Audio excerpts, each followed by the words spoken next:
Alrighty, so it looks like some of the stuff bought overnight. So we got our basically full red D-hide.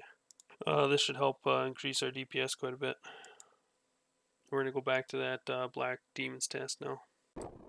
Alright, so I started to come back and use mage, and then I realized that since I had this red D-hide, it was going to make my accuracy quite a bit higher with the bone crossbow. So I actually came back now with the red D-hide, and I'm hitting a lot better.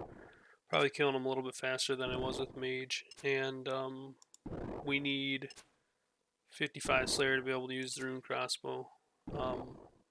So yeah, that's what we're up to until we get 55. Alright, and there is the 55 Slayer that we've been looking for. And so now we can use the Slayer staves and we can use the broad bolts. We are getting low on protection time. We're at 4 hours and 28 minutes. And I do still need to train up my melee stats. Along with, I'd like to get my agility and thieving over 50 or 60. So that way if I die, it's my way of basically rebuilding. Is I'll go get the thieving outfit and just thieve like Knights of Ardougne or something. So that is the plan. I decided that since I didn't sell these lava dragon bones on the GE, I figured I'd come and use them up and see if I get any prayer levels. And it looks like we're gonna get 53, maybe? No, not quite. We got 52. Now then we're also gonna go open this Laren's chest, since we got a key during that the last trip to Black Demons. Alright, and we're gonna open the Laren's chest here with our key, and we get dragon arrow tips. Hopefully those will sell on the GE. Alrighty, and we got 56 Slayer now. And I did have a comment about the viewing ability, or how bad the view is on the videos. I will eventually switch over to the fixed, but I don't want to play around with the settings until my protection time is up. I just don't want to waste too much time. So if you can bear with me through this video, in the next one I'll fix it. It's just I don't want to waste time trying to figure out settings while I'm trying to get XP right now. Just because it'll take a little bit for me to figure out how to make it work the best with fixed mode. So sorry about that, and in the next video it will be better viewing, whether it's fixed mode or resizable, but I figure out a way to make it more clear. But thanks for the comment, and yeah, we'll get it worked out and we'll figure it out. So I do still have 53 black demons on task. However, I'm down to just under 4 hours of protection time, and I haven't done any melee training. So I want to go and get the Dragon Skimmy. I want to make sure I got enough money to buy that. And then I also want to make sure that I can get my full Rogue's outfit. So I'm thinking it might take me around an hour to get 50 in thieving and agility. Hopefully we can make that happen. So I was actually able to figure out how to make the screen a little bit bigger in fixed mode. I'm actually using, it's called fixed mode stretch mode through RuneLite to make it bigger here. I did put an offer in on a D-skim and I was able to get it for 116k.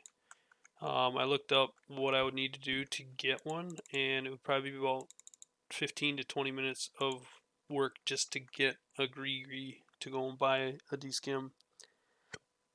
So I decided against doing that, and I just decided to pay a little bit more and get one from the GE.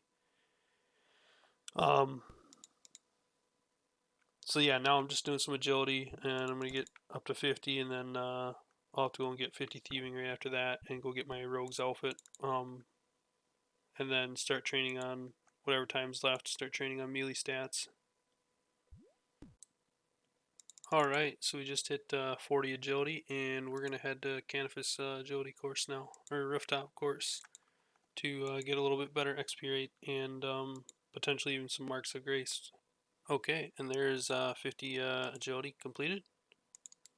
Now we're just going to go get 50 thieving, and we're going to do that by going to Varrock, and then we'll take the tree to the Battlefield Khazard and run east to Eastern Ardone. Okay, and there's 50 thieving. It's time to go see how we do in the Rogue's Den. Alright, so I decided that I would come over here and just get some wood cutting levels and some fire making levels. Reason for that is during this protection time you have the 10x rates. However, as soon as the protection time is up, you're back to 5x rates, and that goes up until level 50 in a skill. So it only makes sense to get a few quick early levels in things like wood cutting and mining and such.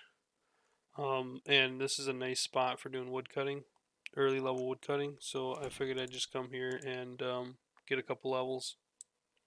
Alright, a couple minutes later, we got 26 wood cutting and a full inventory of logs. We're going to teleport to Varrock and just see what we end up getting for fire making levels from one inventory of regular logs here. Alrighty, and we're done with the inventory of logs. Ended up getting fire making up to level 30 right there. Now I'm going to go to the GE and just see if by chance I can't snag a games necklace so I can be able to teleport to the straight to the Rogue's Den, or real close to the Rogue's Den. Alrighty, we got our first lap completed. Let's see what we get. See if we get a piece of rogue. Nope, we did not. So this actually could take a while because the problem is our run energy does not restore. That is one thing I did not figure for. Now, it's a good thing we got a games necklace, so what I can do is I can go get a few more stamina pots to try and get this quicker, which is probably what I'll end up doing. Alright, so a little bit change of plans. Wasn't able to buy any regular energy pots, and I feel like it'd be kind of a waste to use just stamina pots, so I decided to come train my melee stats up a bit on Chaos Druids, and for the hopes of maybe coming across a couple Harlanders and some Guams. Might be a far cry or a far shot, but I feel like it's worth a chance to get some early Herblore levels by getting, say, 5 or 6 Guams and maybe a couple Harlanders. Because I have easy access to chocolate dust in the Grand Tree to make super energy pots, or regular energy pots, it might be kind of a waste of time doing this, but at the same point in time, I need to train melee up anyways, and what better place to do it than to get some free Herblore XP banked at the same time. Alrighty, and there's a big milestone coming in. We can now wield the rune sword. Should increase our DPS quite a bit on these. I'm only going to go for about another 10 minutes. The reason for that is I'm a little nervous that I'll be able to get the full rogue's outfit in under an hour and a half. So I will end up just having to use our stamina pots, even if it does seem like a big waste, because I feel like it's more important to have the rogue's outfit than it is to have 10 stamina pots. Alright, second chest here. Let's see what we get. Alright, we got our very first piece. We only have like 4 pieces left. Real quick, I wanted to show the tiles that I have marked. So I go to this one, then I go through these bars, cross past the swinger thing, go to this tile here, and then this end one over here. Some of these tile markers aren't necessary, but as long as you just look at which tiles I'm going on, those are the ones that you gotta go on as well. These are the same tiles I've used for past accounts and like the main game as well.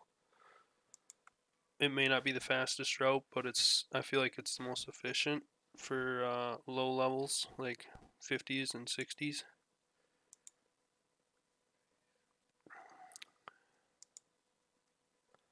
Some of these tiles are just to mark which direction to go.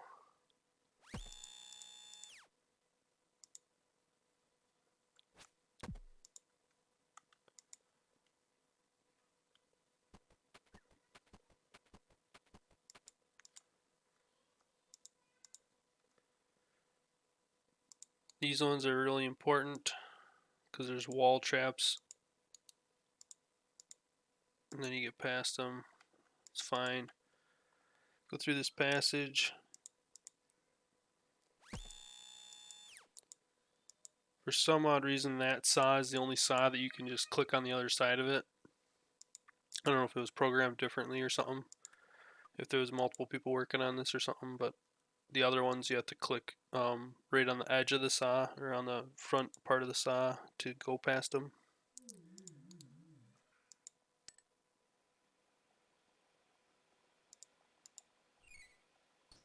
And then you just click right on that tile, don't click anywhere else, so you avoid both of those, and then click right on this tile, climb across.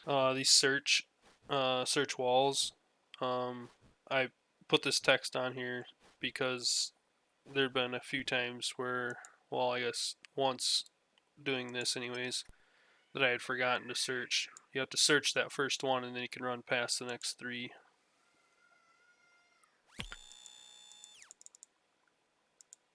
And then this is the tile you always want to grab over here.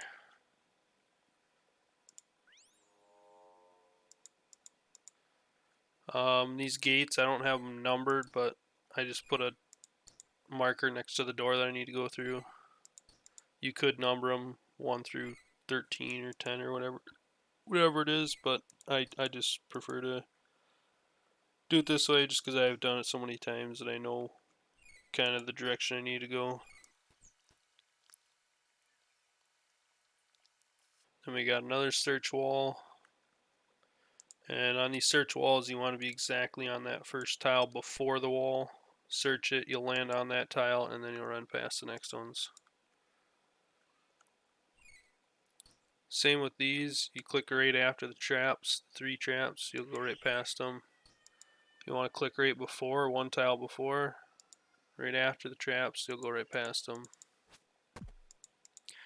It's just like any other trap that you can run past. Same with this one, and then there's a bunch of them in a row right here.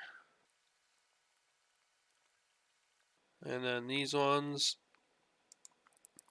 for some odd reason, you don't have to go singly in between them. You can just run right through them all. I don't know why. And then this is literally the hardest part, is making sure that you don't get seen.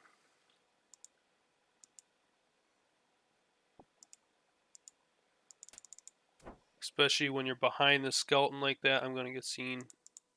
Oh, I got really lucky there. Don't do what I just did there. Never throw when you're behind that skeleton. Always move around the skeleton first because it's such a short delay that they are blinded for. And let's see if we get our last piece here. Never lucky. Okay, well, we need one more piece and we're down to 44 minutes of protection. I do still need to get the druidic ritual quest done. I assumed that that was already done, but I guess it's not. What I've been doing is just taking 2 doses and then waiting for my energy to hit 70, and then I take a 3rd dose, and that's usually enough energy to get me through it.